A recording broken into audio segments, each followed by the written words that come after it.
Hello everyone, I'm Anuj Nakade and you're watching Live Law.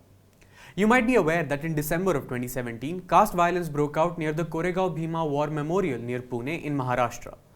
Pune police and then the National Investigation Agency alleged that inflammatory speeches were made at the Elgar Parishad, which was an event to commemorate the 200th anniversary of the Battle of Koregaon Bhima. It was also alleged that these speeches led to clashes between Maratha groups and Dalit groups near the Bhima Koregaon village. The Pune police arrested 16 persons, including lawyers, poets, activists and academicians, for allegedly conspiring and planning the violence. And these people were charged with various provisions of the Unlawful Activities Prevention Act. Gautam Navlakha, a 66-year-old human rights activist, was one of the arrested in the matter, and Gautam Navlakha was arrested in August 2018 and has been in custody ever since.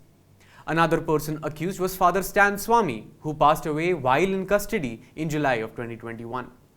We have previously covered the bail proceedings in the cases of other accused, Arun Ferreira and Vernon Gonzalez, along with updates in the case of Jyoti Jagtap. You can watch the videos of their cases through a link in the description. Gautam Navlakha approached the Bombay High Court in the month of April in 2022 and sought to be shifted out of Taloja prison and placed under house arrest on grounds of ill health. And the Bombay High Court dismissed this petition. Later, Mr. Navlakha filed an appeal in the Supreme Court against the Bombay High Court's decision, and in November of 2022, the Supreme Court allowed his appeal and directed him to be shifted to house arrest for a period of 1 month. But at the same time, the Supreme Court outlined a set of strict conditions on Mr. Navlakha, which included continuous CCTV surveillance at his residence, restrictions on his movement outside the house, and restrictions on use of internet and electronic devices, including mobile phones.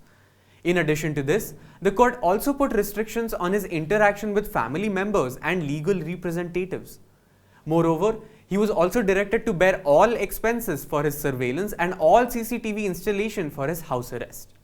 Soon after, the National Investigation Agency filed an application in the Supreme Court against the order of the Supreme Court directing the house arrest to Navlakha. The NIA had claimed that his medical reports were allegedly vitiated by bias, but this application was dismissed by the Supreme Court.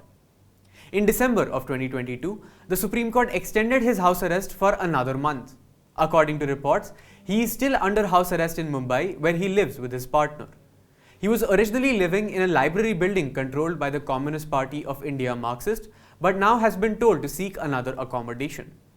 This year, in the month of May, Mr. Navlakha informed the Supreme Court that he had found a rental place in Alibag, but this choice of place of residence was scrutinized by the National Investigation Agency.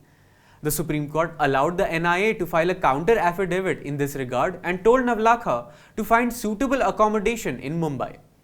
Meanwhile, in September of 2022, a special NIA court rejected Gautam Navlakha's bail application. His bail was rejected due to an observation that there was significant material in the charge sheet to establish his involvement in the offence. But in March of 2023, the Bombay High Court set aside the special NIA court's order for being cryptic and directed the trial court to hear the bail application again. Mr. Navlakha approached the trial court again for bail, but the second plea was also rejected by the special NIA court. Finally, he approached the Bombay High Court again, and this court has issued notice in his bail application on June 2023. The latest update in the case is that today, on September 1st, a two-judge bench of Justice Sundresh and Justice Pardiwala considered his application to shift his house arrest location in Mumbai. The Supreme Court bench adjourned the hearing for 8 weeks until the end of October, after it was informed that the National Investigation Agency had not yet filed the counter affidavit in response to Navlakha's plea for a shift in location.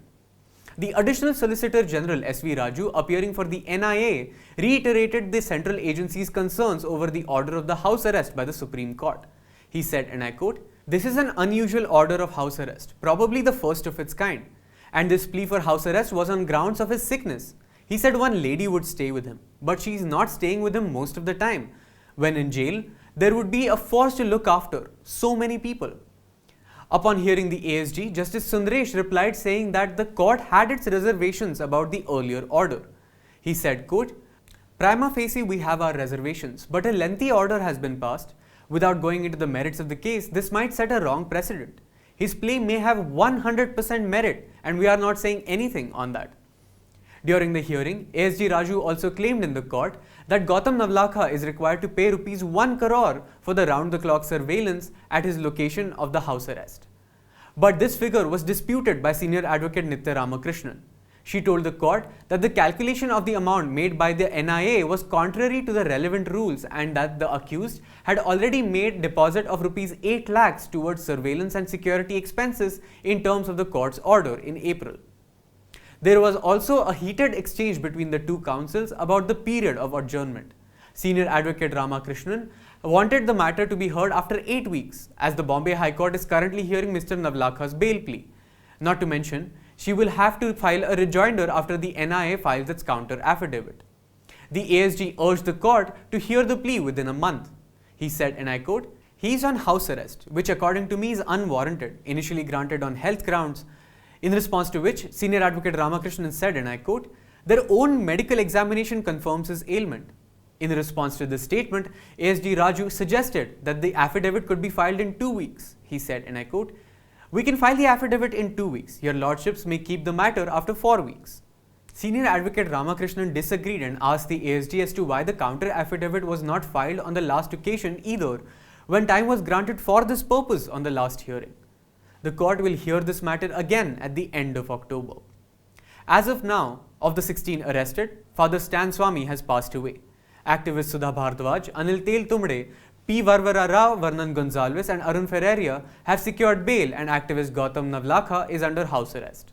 Supreme Court is set to hear the case for Jyoti Jagtap later this year.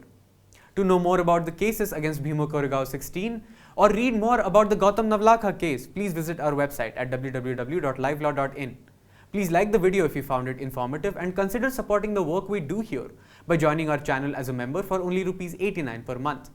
Don't forget to subscribe to our channel and hit the bell icon for notifications. Thank you.